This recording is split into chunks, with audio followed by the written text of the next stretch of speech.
Petit. Petit. Petit. Petit. Petit. Vers l'infini et l'au-delà, oui, ça c'est clair. Vers l'infini et l'au-delà, oui, ça c'est clair. Vers l'infini et l'au-delà, oui, ça c'est clair. Vers l'infini et l'au-delà, oui, ça c'est clair. Vers l'infini et l'au-delà, oui, ça c'est clair. Vers l'infini et l'au-delà, oui, ça c'est clair. Vers l'infini et l'au-delà, oui, ça c'est clair. Vers l'infini et l'au-delà, oui, ça c'est clair. Vers l'infini et l'au-delà, oui, ça c'est clair. Vers l'infini et l'au-delà, oui, ça c'est clair. Vers l'infini et l'au-delà, oui, ça c'est clair.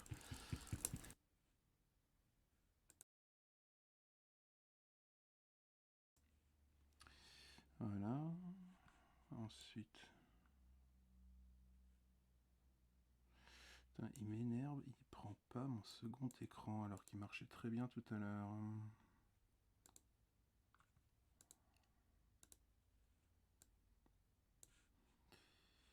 Ok, si je fais ça.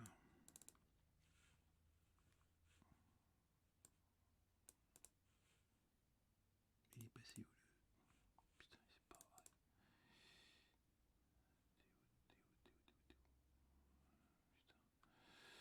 Ah, les premières, c'est toujours une tuerie.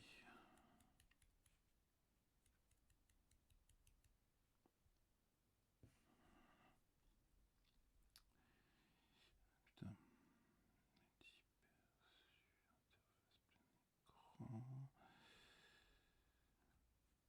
Super. J'ai perdu les chats. Bon, c'est pas grave. Plombé.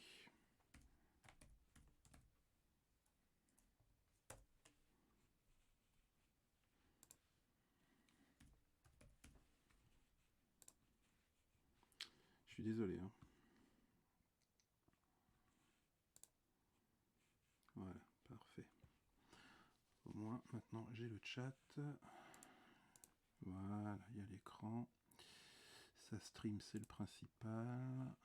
Toi, 8. Voilà. Voilà, super. Ok. Vous m'entendez tous?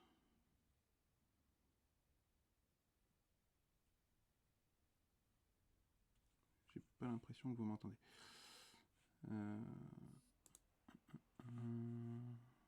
Voilà. Est-ce que vous m'entendez? Oui, parfait, super. Tant mieux, c'est top. Je t'entends pas très fort par contre. Alors, ça peut se corriger assez facilement.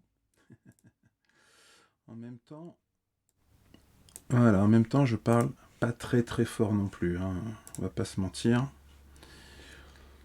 Parce que je me suis exilé dans mon... Parfait. Je me suis exilé dans mon grenier parce que bah, du coup, comme les murs de la maison sont en papier en cigarette, du coup, obligé de m'exiler ailleurs. Donc voilà, bah, c'est cool. Bah, merci en tout cas d'être là, c'est classe. C'est classe. C'est cool. Ah bah 4 personnes, c'est parfait.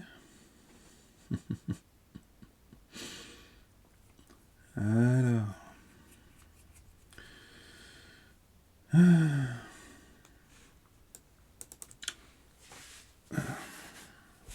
Bon, j'avoue, j'ai pas fait de rappel.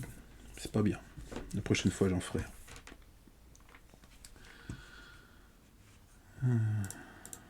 Ah, super.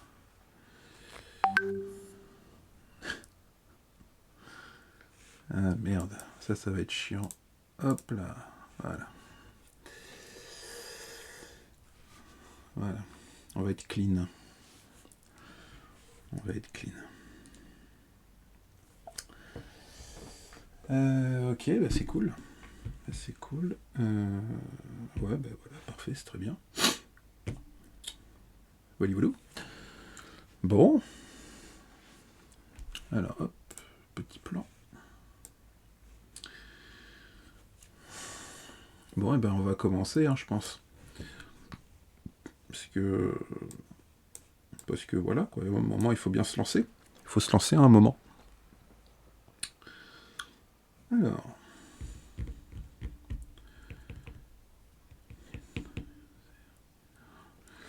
Bon, c'est très gentil de me soutenir, mais j'aimerais bien des gens externes, quoi. Je vais pas faire court à vous qui connaissez déjà tout.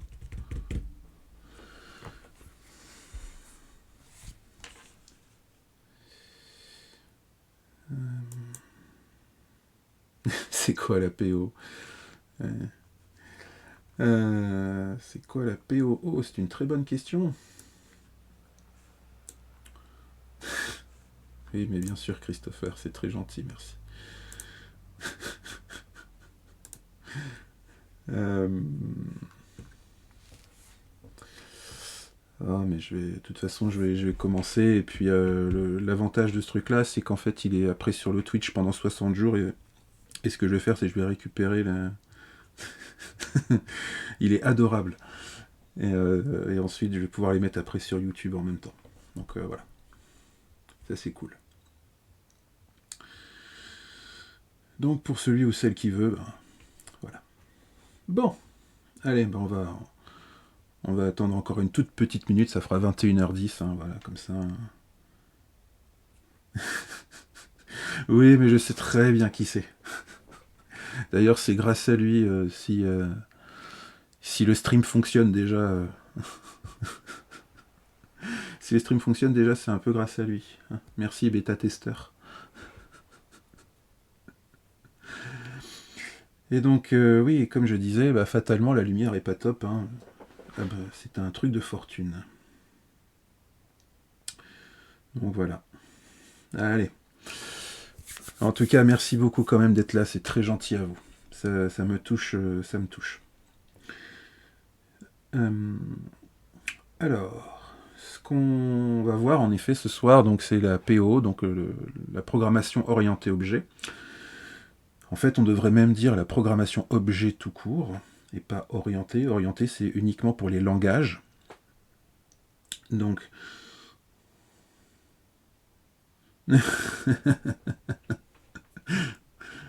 oh, c'est probable.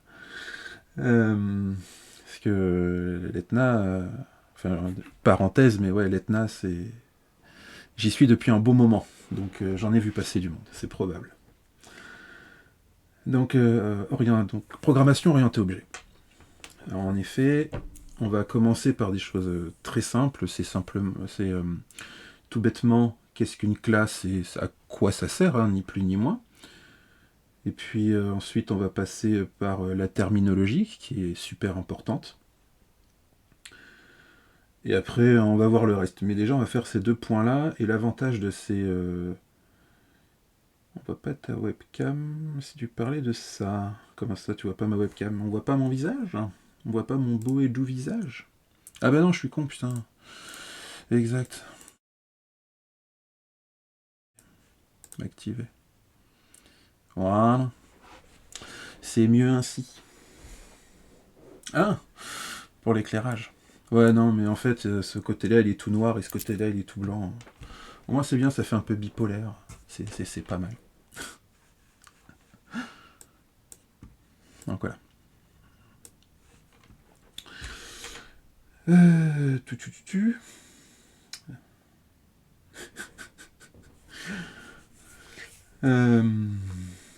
Donc, ouais, donc je disais. Orienté objet, donc l'avantage des deux premiers points, donc c'est quoi une classe, ça sert à quoi, et la terminologie, histoire d'être sûr, c'est uniquement, ça va uniquement se faire donc par dessin. Donc pas besoin de langage particulier pour ça, hein, c'est ce que je disais dans mon commentaire LinkedIn, hein, pour la personne qui avait posé la question quel langage, ben là on va commencer par peu importe, puisque ce sont des concepts. Sont où d'ailleurs YAML. Tic-tac, Kodak. Donc voilà.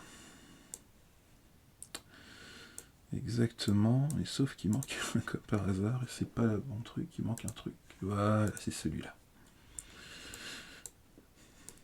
c'est... Oh là là. Je vais y arriver. C'est juste que je suis pas doué. Je suis juste pas doué. Alors, une classe, qu'est-ce que c'est? Bah, c'est tout simplement, comme on peut le voir, un rectangle avec deux sous-rectangles. Plus sérieusement, une classe, c'est un peu comme une boîte à outils. Il faut voir ça comme ça. Le principe, c'est de... En fait, je suis même bête parce que j'explique même pas ce que c'est la programmation objet au final. Je commence direct alors que j'introduis même pas. Ah là là. Donc, pour reprendre les débuts, en fait, faut pas croire, mais là, je suis en train de stresser comme un malade. Et je perds tous mes moyens. C'est dingue. Le pouvoir du live, attention. Je vous conseille de le faire, hein, c'est vraiment rigolo à faire. Oui, c'est clair. C'est clair. Donc, ouais, donc l'APO, en fait, c'est un style de programmation. Donc, il existe. Donc, la programmation, ça existe depuis que les ordinateurs existent. J'ai dit bien ordinateur et pas micro-ordinateur. Hein, parce que nous, ce qu'on connaît, ce qu'on utilise au quotidien, ce sont donc les micro-ordinateurs. Et à l'époque, c'était les ordinateurs. Hein, c'était les ordinateurs qui faisaient toute une pièce entière pour quelques hertz de puissance. Et avec le temps, ça a évolué, et puis maintenant, on en est à ce qu'on en connaît aujourd'hui. Des trucs de ouf. Et en fait, ce qui s'est arrivé avec le temps, bon bah, je vais pas vous faire l'histoire, mais au début, c'était les plateformes cartonnées, c'est ça, les cartons perforés, pardon. Et puis, et d'autres trucs, je sais plus quoi, mais après l'avènement des disquettes, etc., etc. Et en plus, en effet, ça coûtait une blinde. Je connais même pas les prix, mais j'imagine même pas.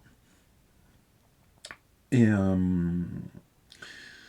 donc, et bien sûr, donc, grâce déjà rien qu'à ces cartes perforées, et ben, ça faisait déjà de la programmation, puisqu'il fallait faire des 0 et des 1 avec des conditions.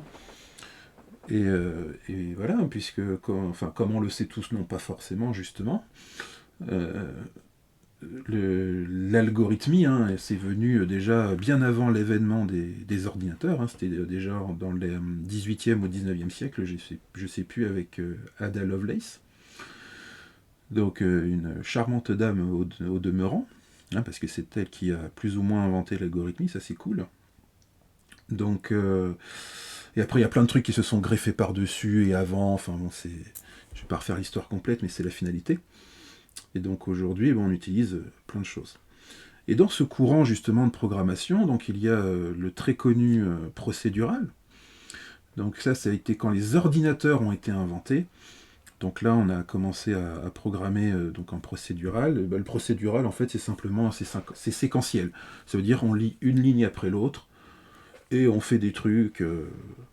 Donc voilà, c'est très simple, ça fonctionne très bien. D'ailleurs, le C, le langage C est codé comme ça. Est codé, pardon. C'est un langage séquentiel.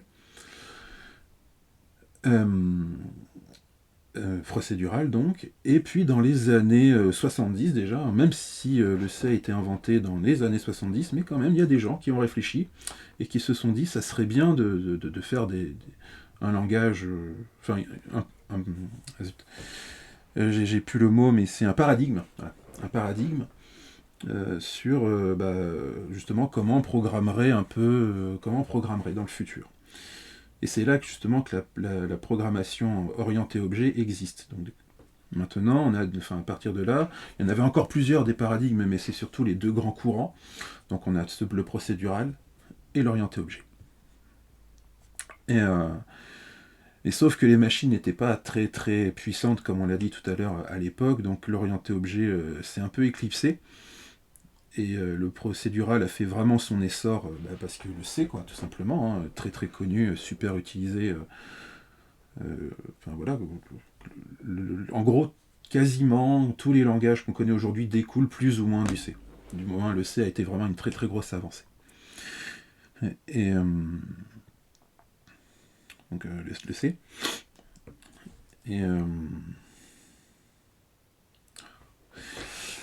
Et qu'est-ce que je veux dire? Voilà, et oui. Je vais y arriver, hein, je suis désolé. C'est un peu compliqué.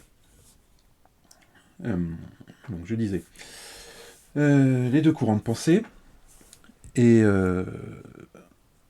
justement, c'est surtout dans les années 80 que la programmation objet arrive vraiment, parce que ça y est, les ordi sont assez puissants, on peut faire des trucs plus balèzes, et tout ça.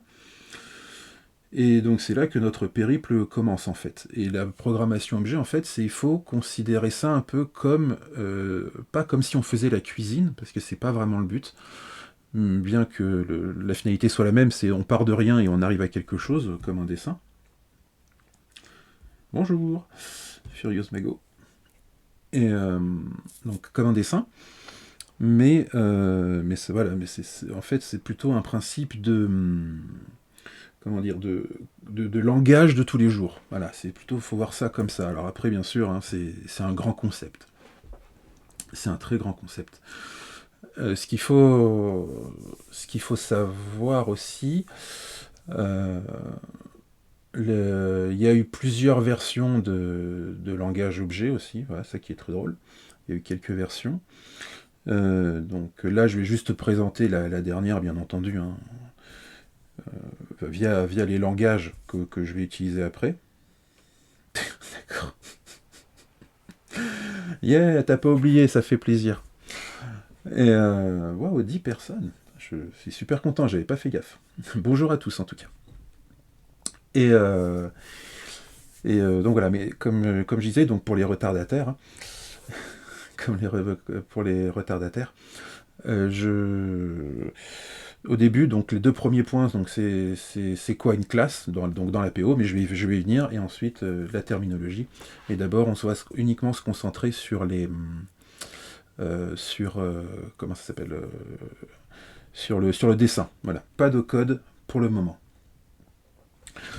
Mais je finis juste mon histoire et après on va vraiment attaquer.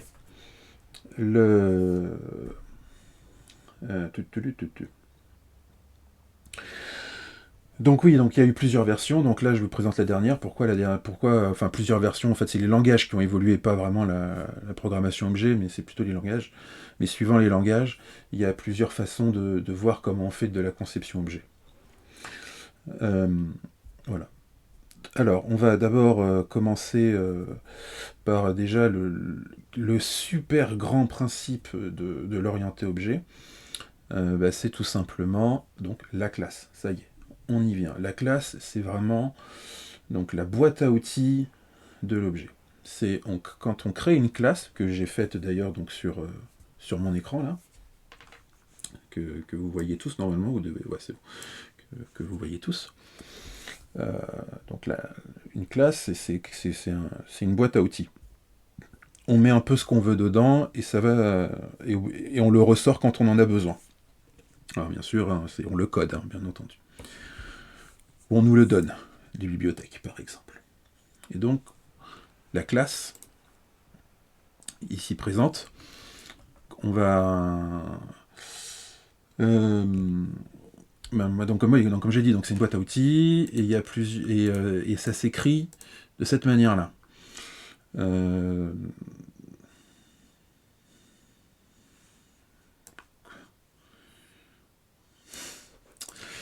N'importe quoi. Et donc voilà, donc j'étais un peu perdu, désolé.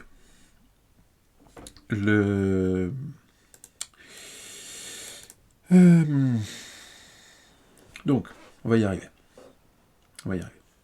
Donc, ouais, donc la classe, voilà, comme on peut le voir. Alors, la classe donc, se décompose en deux choses extrêmement très importantes. Je fais une petite bêtise, voilà. Se décompose en deux camps.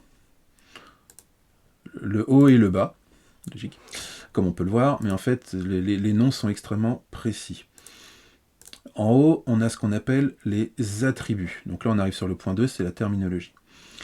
Donc, les attributs. Les attributs, ce sont les variables, tout simplement, avec le nom et son type. Alors là, bien sûr, j'ai pris, alors pareil, je ne vais pas faire un cours là-dessus, je ne vais pas faire un cours sur UML, mais ça c'est dans la to-do list. L'UML, comment ça marche, et comment concrètement, à quoi ça sert, tous les styles enfin pas tous les styles du ML, mais les grands schémas du ML qu'on peut utiliser. Mais voilà. Mais je veux dire, sur le dessin, une classe s'écrit comme cela. D'ailleurs, si j'oublie des choses, hein, pour ceux qui connaissent, hein, parce que je sais qu'il y a des gens que je connais très bien. Si je dis des bêtises ou quoi que ce soit, n'hésitez pas à me corriger, hein, parce que on sait jamais. Hein. Parce qu'on sait jamais.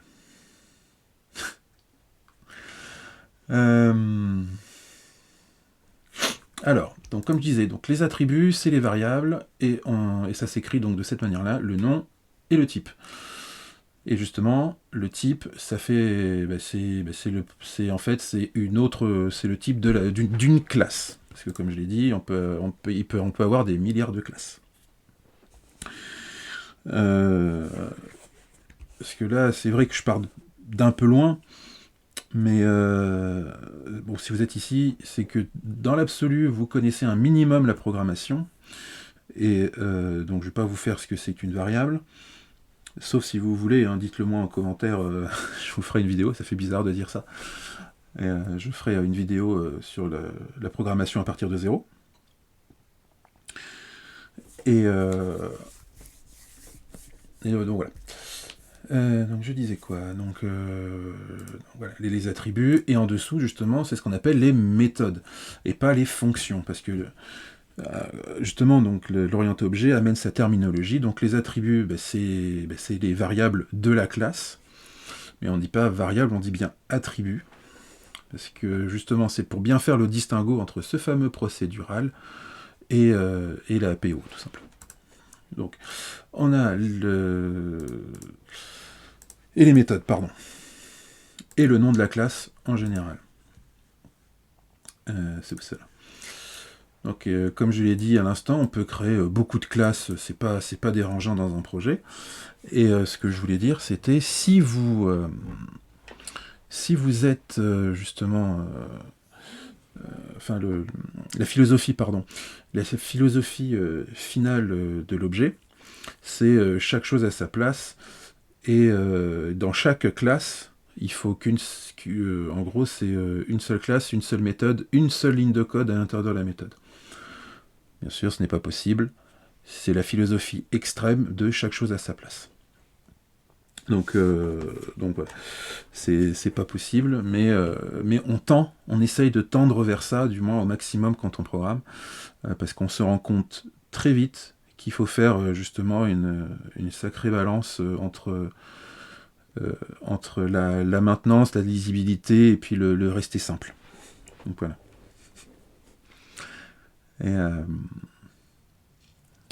Et voilà. Donc ça, c'est extrêmement important. Et en fait, ce qui fait vraiment toute la... Et si je vais pareil un peu vite, hein, n'hésitez pas à le dire. N'hésitez surtout pas à le dire. Et donc ce qui fait la force en fait de l'objet, c'est pas juste ces classes comme ça. Parce qu'une classe comme ça, ouais, c'est bien, c'est cool, mais dans l'absolu, ça sert pas à grand chose, même si c'est une boîte à outils qui fait ce qui fait qu'on a envie que ça fasse. Mais c'est pas tout. En fait, la grande force de l'objet, c'est ce qu'on appelle l'héritage. Voilà. Et là, ça devient vite, ça peut vite devenir problématique si on ne sait pas de quoi on parle en fait. Mais avant de rentrer dans l'héritage, je vais juste faire un petit aparté encore, encore, sur les attributs. Enfin, même pas, c'est plutôt sur les méthodes et sur les paramètres. Bon, ça, par contre, je crois que ça s'appelle aussi comme ça en procédural, les paramètres. Donc, dans les paramètres de méthode. Il faut savoir quelque chose. Mais je vais vous faire voir, par la suite un exemple. Un exemple concret de... Merci, voilà, argument. Voilà, c'est les arguments. Non, je sais plus. C'est paramètres ou arguments en PO? Ah, je sais plus. À force d'utiliser les mêmes mots à la fin, je sais plus. Mince, c'est paramètres ou arguments? Oui, paramètre égale argument, mais il y en a un qu'on utilise dans un cas et l'un dans l'autre. C'est comme méthode et fonction, c'est pareil. C'est quoi déjà? Mince. Bon, au pire, c'est pas très grave. Hein. Ah voilà, merci, argument. Heureusement que Vulcanium est ici. Chris, voilà, cadeau. Le...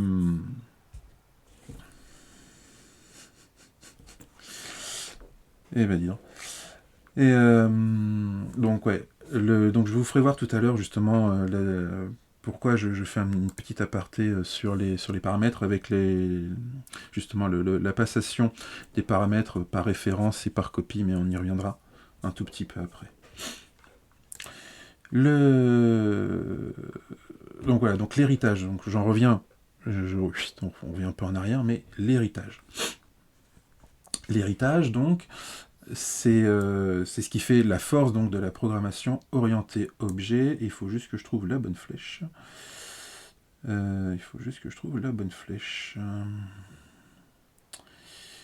Oh, t'es où? Oh, voilà, extend, c'est parfait. Au moins, c'est clair. Hop. Hop là. Ça marche, ça marche. Alors, pour pas trop brouiller les pistes, je vais donner un petit exemple. Alors, l'héritage. Donc pareil, hein, vous savez tous ce que c'est qu'une base de données quand même. Parce que là, sinon, je partirais de trop loin. Donc voilà, j'ai une classe qui s'appelle base de données. Et par exemple, on connaît tous ce moteur magnifique qui fonctionne quand ça veut. MySQL. Voilà. Donc là, j'ai fait un héritage. Donc MySQL étant BDD.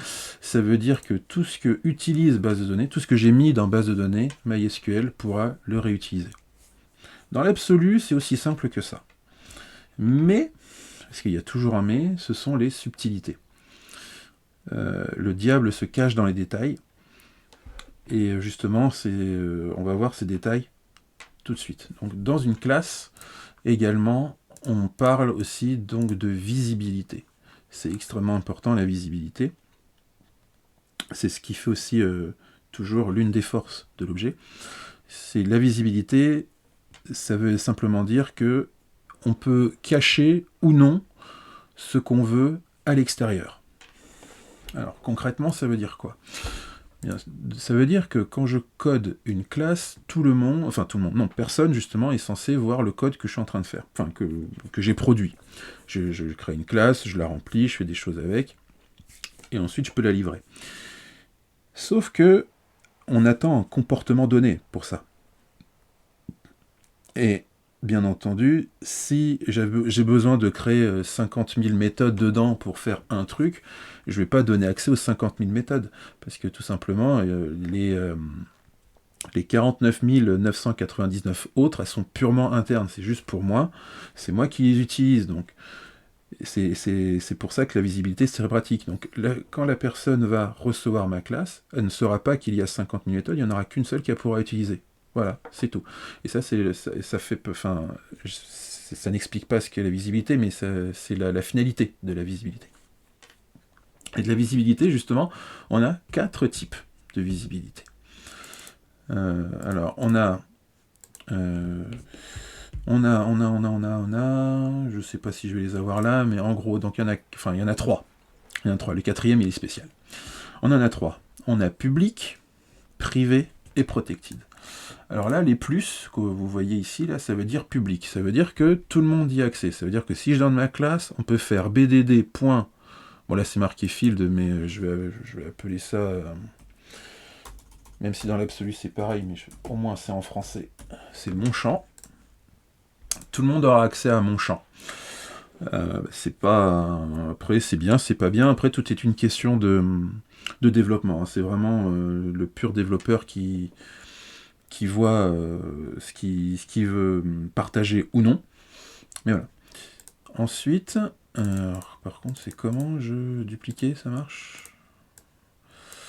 Ouais, mais sauf que... ah, il veut rien savoir. Il veut rien savoir. Bien entendu, ça veut pas. Ah si, ça y est, c'est bon. Là maintenant... C'est pas très pratique. Hein. C'est pas très pratique. Mais bon, c'est pas très grave. C'est pas très grave, c'est juste pour l'exemple. Ensuite, on a donc le moins.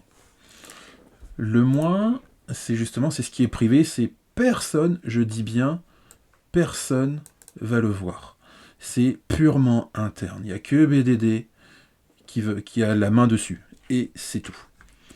Donc, l'avant-dernier, qui est donc dans UML, qui se représente donc par un dièse, qui est protected. Alors, protected, comme son nom l'indique, il est protégé de l'extérieur, mais pas des enfants. Pourquoi? Enfin, c'est pas pourquoi, mais c'est quoi un enfant? Dans notre petit cas ici, là, c'est MySQL, l'enfant. Et on parle de parent-enfant et enfant-parent. BDD est un parent, MySQL est un enfant. Et une classe peut avoir plusieurs enfants, hein. C'est pas un problème. Et là, c'est juste que dans notre exemple, j'en ai mis qu'un seul. Mais bah tiens, attendez, hop, allez, c'est parti. On va mettre un deuxième enfant. Comme ça, au moins, c'est plus clair. Et bien sûr, hop, voilà, tiens, tu vas te mettre ici. Et je ne vais pas l'appeler MySQL, ça va nous embrouiller. On va l'appeler Oracle, tiens, voilà. Bien que MySQL appartient à Oracle, mais on va dire que c'est la vraie base de données Oracle. C'est pas très grave. Ça marche ça ou pas? Non, ça marche pas, c'est pas grave. Non, voilà. Donc une classe donc, peut avoir plusieurs enfants. Et donc tout ce qui est protected, les enfants y ont accès, tout simplement. Voilà, ils peuvent le manipuler. Donc, de l'extérieur, ce n'est pas possible. C'est juste si on étend la classe, Oracle et MySQL, dans mon exemple, pourront y accéder. Donc ça, c'est les grands principes de base. Mais vous allez vite voir que ces principes peuvent aller très loin, en fait. Voilà. C'est ça le but, le principe. Et le dernier que j'ai parlé, en fait, le dernier type de visibilité, parce que j'ai dit qu'il y en avait 4, donc là j'en ai fait 3, mais donc ces 3-là, ils sont valables pour n'importe quel langage. Après, chaque langage a sa façon de l'écrire, mais ça, c'est sûr et certain, c'est valable tout type de langage.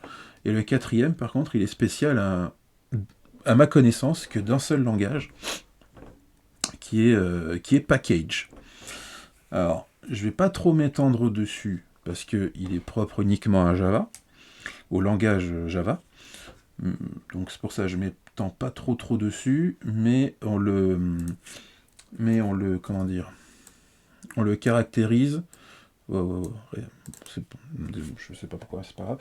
On le caractérise par, si je fais pas de bêtises, voilà, par la vaguelette, le tile en anglais. Voilà. Et donc la méthode package, en fait, c'est imaginons que ces trois classes-là sont regroupées ensemble, elles peuvent le voir, mais par contre, si...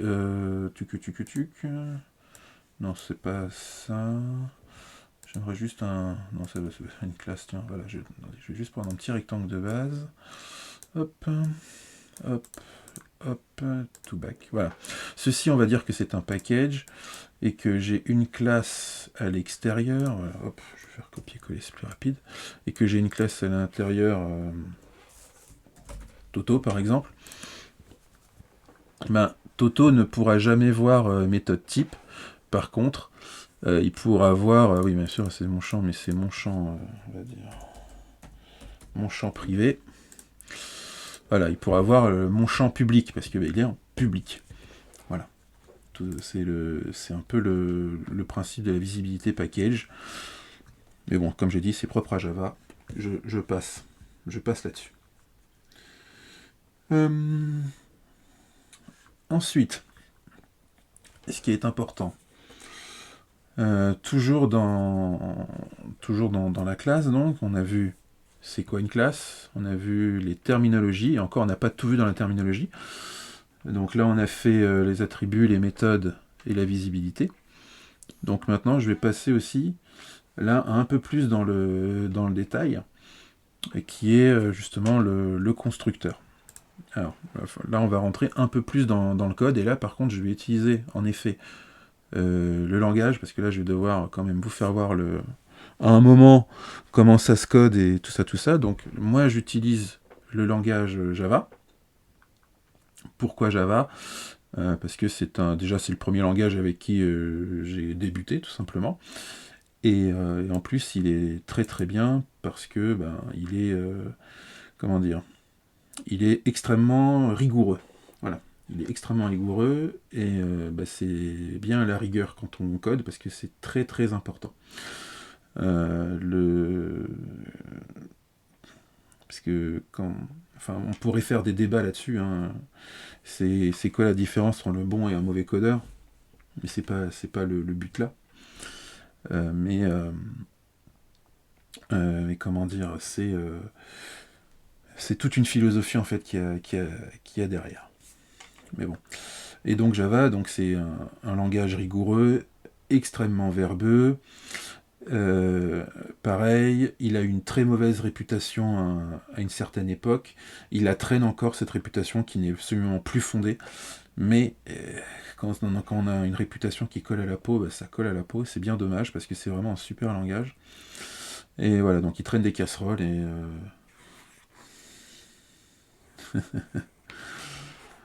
oui, mais pas tout de suite. Pas tout de suite le cours sur Java. Pas tout de suite. Là, j'explique juste les grandes lignes de la programmation orientée objet. Pas tout de suite.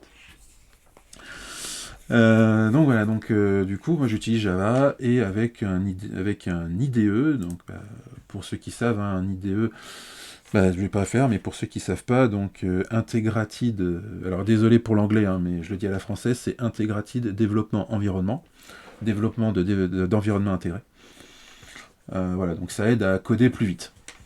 Voilà, je ne vais pas rentrer dans les détails, mais ça aide à coder plus vite. Donc pareil, vous connaissez un minimum la programmation, je ne vous explique pas ce que c'est un main.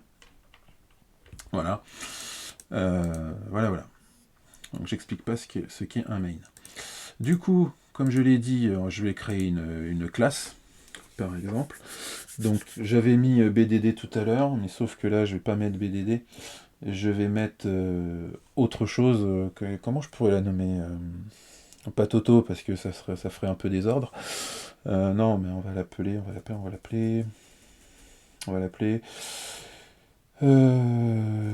J'ai pas trop d'idées, mais bon, pour le moment, ça va être un facturier, voilà. Ça va être un facturier. Voilà, donc un facturier, c'est pour faire des factures. Voilà. Donc j'ai ma classe facturier, et dedans, je vais mettre ce que j'ai besoin. Bon, là, en l'occurrence, c'est pour un exemple, donc je vais mettre n'importe quoi. Je vais mettre vraiment n'importe quoi. Donc, comme je le disais, je vais mettre mes attributs d'abord.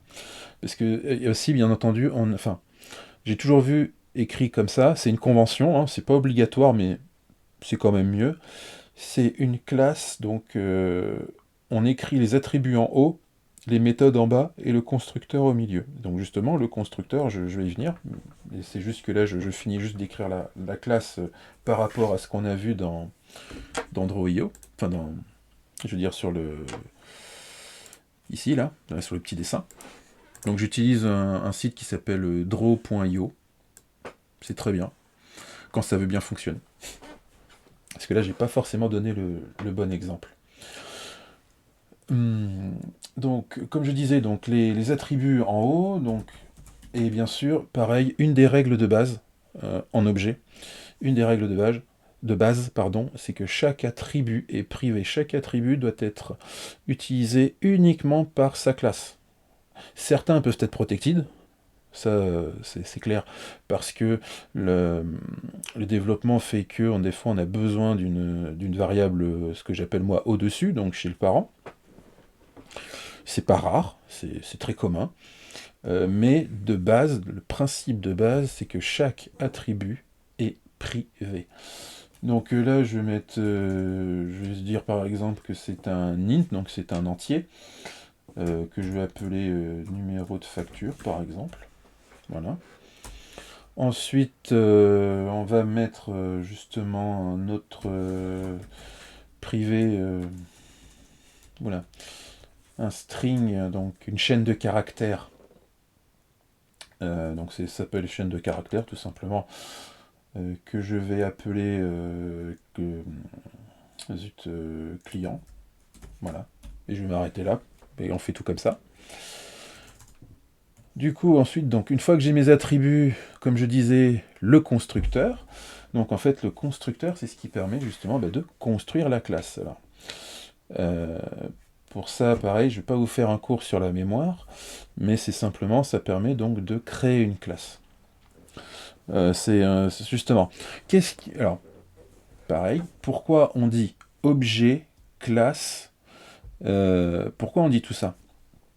Parce qu'en fait, pareil, c'est des questions de terminologie extrêmement importantes. Une classe, en fait, c'est ce qu'on écrit. Voilà, c'est ce qu'on écrit concrètement. Et un objet, c'est une instance de classe. Ça veut dire que j'ai créé ma classe donc pour en créer un objet. Et en fait, c'est l'objet qu'on utilise. C'est ça où il faut faire un peu cette séparation entre les deux. Donc, un objet est une instance de classe. Donc, duplication cellulaire. Ouais, on peut voir ça comme ça. C'est un peu ça. C'est un peu ça, mais sauf que la duplication cellulaire, c'est vraiment le côté, c'est un peu la même chose qui se duplique, alors que là, on passe en gros du papier à un cube. Voilà, c'est un peu ce truc-là. Donc, oui, sur le principe de duplication, mais pas non plus copier-coller. Hein. C'est vraiment de quelque chose, on va dire, plutôt d'abstrait, on le passe en concret. Donc facture client, donc voilà, donc mon fameux constructeur. Alors après, pareil, dans tous les langages, le constructeur ne s'écrit pas de la même manière. Voilà. Si par exemple là en Java, le constructeur en fait c'est le même nom de la classe, pardon, que la classe, avec voilà, et comme une méthode en fait tout simplement. Hein. Et justement, une méthode quelconque, hein, string, je sais pas, je vais envoyer des strings. Bah tiens, voilà. Allez, un petit get client, par exemple. Voilà. This client. Je vais vous raconter this. Qu'est-ce que c'est this? Pourquoi j'ai mis get? Enfin voilà, c'est. Parce que, en fait, tout ça, c'est de la convention. C'est extrêmement important, la convention. C'est ce qui permet de définir comment aussi on utilise un langage. Et donc pour ça, Java, il a ses propres conventions. Autant que le constructeur, ça c'est de la syntaxe. Voilà, c'est comme ça. Hein. C'est comme si je disais une phrase en anglais, c'est un peu pareil. Et là, justement, public, string, get client, bon, public, parce que je veux que tout le monde y ait accès. String, parce que on met le type avant. Donc là, pour le coup, on met le type avant. Donc comme je l'ai dit, string chaîne de caractères. Et get client. Get, parce que c'est je donne. Et client, parce que client. Il n'y a pas de raison particulière pour le nom, mais par contre le get est extrêmement important parce qu'en Java, il y a le get, mais vous verrez le set juste après. Mais voilà, le get est très important parce que, je ne vais pas trop rentrer dans les détails, mais il y a des bibliothèques qui se basent sur le nom des méthodes.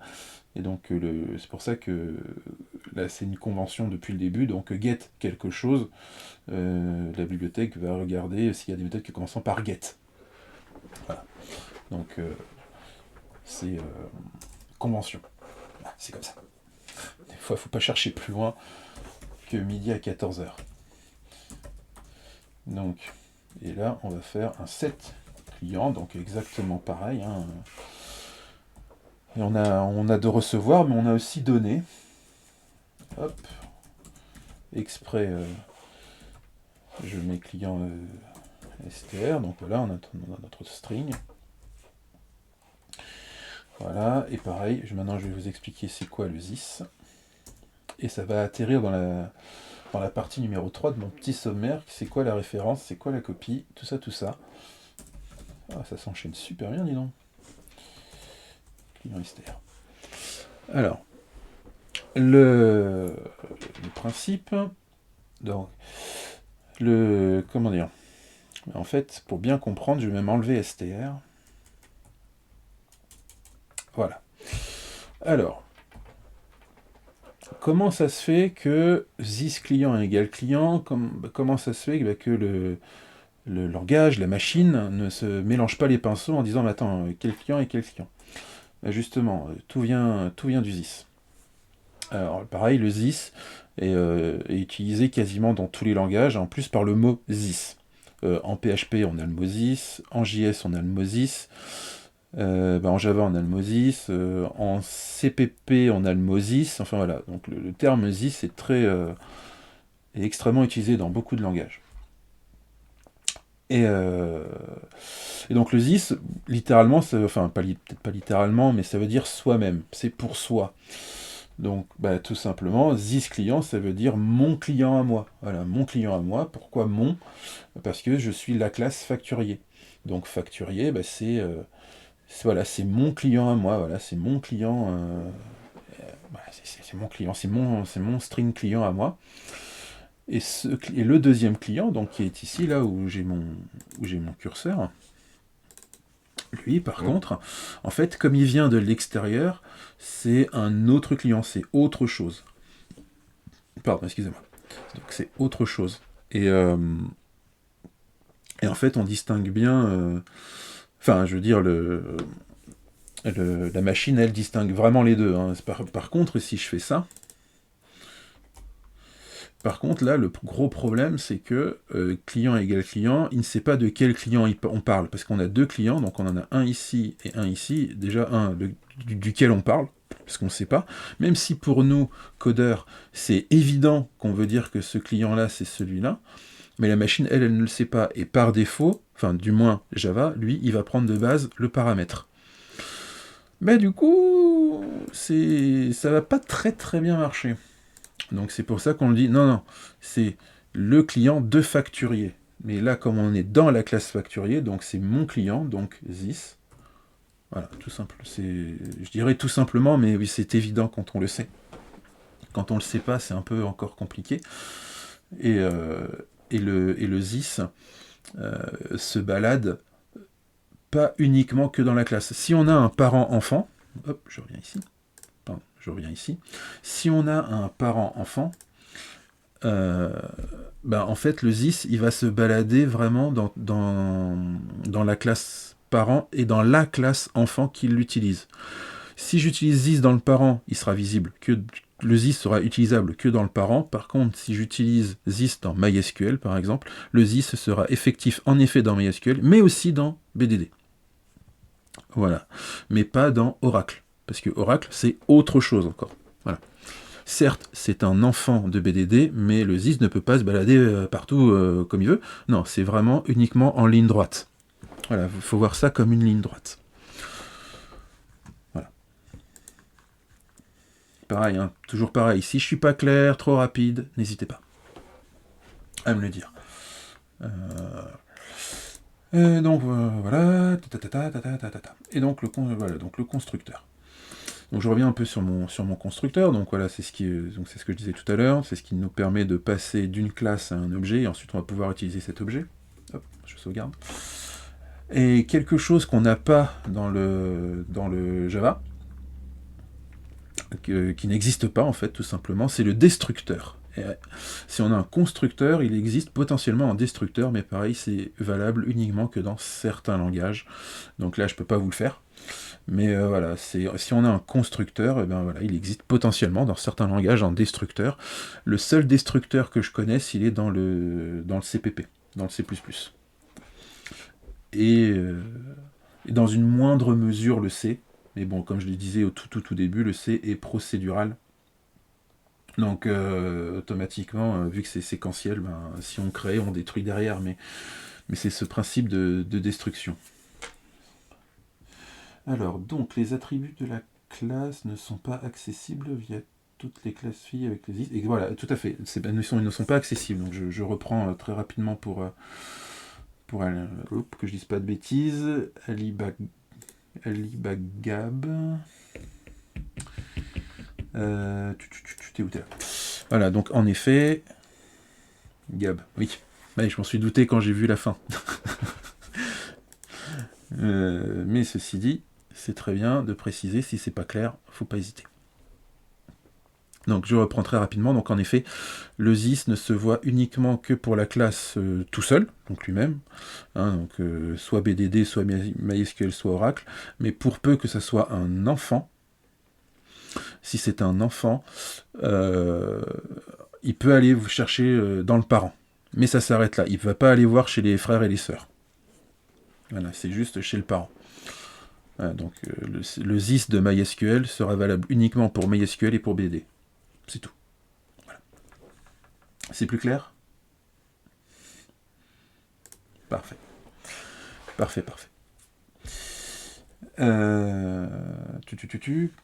J'ai perdu mon petit plan. Voilà.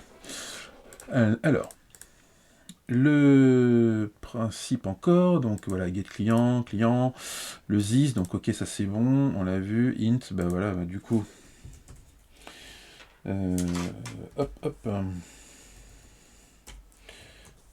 voilà. Alors, petite astuce aussi, quand vous utilisez un IDE, utilisez-le.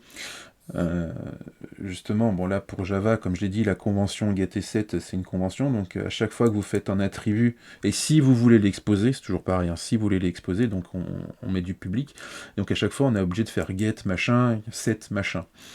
Et donc il y a des petits raccourcis, bon là ça marchera plus, mais... Et oui, là. Donc voilà... Bah voilà, il le fait plus parce qu'il n'y a plus de getSet, mais voilà, il y avait créé les getSet associés, donc voilà. Et ça fait partie des IDE, entre autres, donc voilà, faut les utiliser. Il faut vraiment les utiliser. Donc bah voilà, j'ai créé ma classe, youpi-tralala 100, j'ai créé ma classe, et maintenant on va utiliser cette classe. Et donc, maintenant cette classe, on va en créer un objet. Insert et control space, c'est la vie. Ah oui, oh oui, c'est la vie. Alors, facturier. Voilà, donc facturier égale new facturier. Alors voilà. Voilà. Donc là maintenant, j'ai créé un objet qui s'appelle facturier, mais petit facturier. Pour que ça soit un peu plus compréhensible, ça sera faux, mais c'est juste pour pas qu'il y ait de problématique de compréhension. Voilà, je vais juste l'appeler facture. Voilà. Je vais juste l'appeler facture. Voilà. Donc facturier facture égale new facturier. Donc le type, le nom de la variable, jusque là je vous apprends rien. New, c'est le petit opérateur qui a changé toute la vie, justement, qui fait toute la vie de la programmation objet. C'est juste ces trois petites lettres, new. Et facturier, donc la classe que je veux instancier, le type de classe. Donc voilà, et maintenant, je vais donc utiliser mon objet facture. Donc voilà, donc si j'utilise facture, donc là on peut remarquer que j'ai bien mon get client, mon get numéro de facture, mon set client et mon set numéro de facture, mais que je n'ai pas les variables associées, parce que j'ai dit qu'elles étaient privées. Et donc là on va faire un set client. Hop, donc voilà, set client, et puis bah, tout simplement, on va lui mettre client 1. Voilà. Jusque-là, rien d'extraordinaire, hein. Donc ça veut dire que maintenant, dans ma classe, dans mon objet, l'attribut client, qui se trouve là, ici, et je vais lui affecter client 1. Et si, je vais y arriver, et bien entendu, voilà, système out println, donc facture.getClient. GetClient. Voilà, facture.getClient. Et si on exécute tout ça, il va me ressortir, bien entendu, client 1. Ce qui paraît plutôt logique. Voilà, client 1, qui se trouve ici. Ne faites pas attention au début et l'après, c'est pas très grave. Je l'expliquerai beaucoup plus tard c'est quoi tout ça. Mais beaucoup plus tard. Déjà là, on est juste sur le principe de programmation objet. Voilà. Donc je vais faire... Alors, pareil. toujours le principe de l'orienté objet, c'est que... ah bah oui, pardon, j'ai oublié les paramètres par référence et par copie. Excusez-moi. Alors là, je vais... comment expliquer ça? Mais arrêtez de me harceler.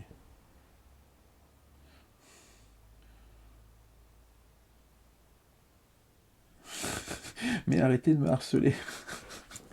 C'est horrible. Et attendez, voilà, pour la peine. Voilà, je vais juste désactiver. Voilà, parce que c'est super pénible. C'est génial les montres connectées, mais quand le poignet il vibre tout le temps, c'est pas terrible. Donc, ouais. Désolé de cette interlude. Mais ceci dit, oui, pas de problème, métal, je le ferai. C'est juste que là, j'ai pas trop eu le temps de le remplir, mais je le ferai, promis. Jessica, oui, voilà. Donc, c'est quel... C'est la joie du direct. Voilà, Vivi, c'est la joie du direct. Donc, je disais, voilà. Donc là, on va rentrer dans un... je vais rentrer dans un monde, on va dire, un peu plus technique. Qu'est-ce que c'est la référence et la copie? Parce qu'en fait, je suis obligé de passer par ce truc-là un peu en mode sans transition. Mais c'est pour la suite. Parce que oui, c'est pas fini. Maintenant, il y a encore un petit moment, ça fait presque 1 heure déjà qu'on est ensemble. Donc merci déjà d'être là, ça fait vraiment, vraiment plaisir. Même si les 3/4 sont mes collègues, mais je vous fais de gros poutous. C'est super gentil. Hop. Et mais voilà, mais c'est vraiment cool. Merci beaucoup. Merci à tous. Donc ouais, donc je vais rentrer dans la partie un peu plus technique. Donc les paramètres, références et copies. Alors déjà, ce qu'il faut savoir, pareil, si vous connaissez votre cours sur la mémoire, je vais pas rentrer dans les détails, mais par défaut, quand on crée justement, je vais faire volontairement exprès l'erreur de dire un objet simple, comme tout à l'heure un int. Justement, ce n'est pas un objet. Et c'est là la subtilité, en fait. C'est toujours de la subtilité, toujours. Cette subtilité, en fait, c'est la différence entre un objet et une primitive. Alors, je vais rentrer très légèrement dans le détail, mais la différence entre un objet et une primitive, c'est un objet, c'est un objet. Comme son nom l'indique, en fait, c'est exactement ce que j'ai écrit. Ce que j'ai écrit, c'est un objet, donc c'est un objet est un ensemble d'attributs et de méthodes. Et par contre, une primitive, c'est quelque chose, comme son nom l'indique, de primitif. Et quelque chose de primitif, c'est, je vais pas tous les énumérer, mais en gros, c'est un entier, les doubles, enfin les nombres à virgule, et c'est tout normalement, dans l'absolu, hein, je crois que c'est tout ce qui est en primitif. En termes de Java, pareil, ça c'est toujours propre à Java. Mais c'est généralement pareil dans les autres langages. Si on a les objets et les primitifs. Donc pour ça, il faut faire attention. Et donc justement, comme les primitifs, ce n'est pas un objet, en fait, c'est là où l'intervention de copie arrive. Alors, ici, justement, ça tombe très bien, int facture, int no facture, this no facture égale facture. Donc là, en fait, justement, je passe une copie de facture. Alors, ça veut dire que si ici je rentre un 1, fatalement, hop, je reviens plutôt sur ma facture, voilà, point. Hop, c'est nos factures. Ici, je passe un 1. Vous allez me dire, ok, merci, c'est bien, donc ici, je reçois forcément un 1. Oui, je reçois un 1, en effet. Pas de problème. Et justement, c'est une copie. Donc, 1 égale 1. Non, pas 1 égale 1 qui est égal à 3, non. C'est pas, là, on n'est pas dans les maths. C'est juste que 1 égale 1. Mais en fait, il y a une très très très grosse subtilité, c'est au niveau de la mémoire. Alors, C'est pour ça que j'espère que vous connaissez votre cours sur la mémoire, mais c'est simplement que ici j'écris 1 à ce moment-là du code, enfin pas du code, du programme, parce que le programme il est en train de s'exécuter, hein. Il s'exécute tranquillement, séquentiellement, même si c'est de l'objet, ça n'en reste pas moins quand même du séquentiel, hein, parce qu'à la fin c'est quoi? C'est juste un gloubi-boulga d'hexadécimal et de code machine, et puis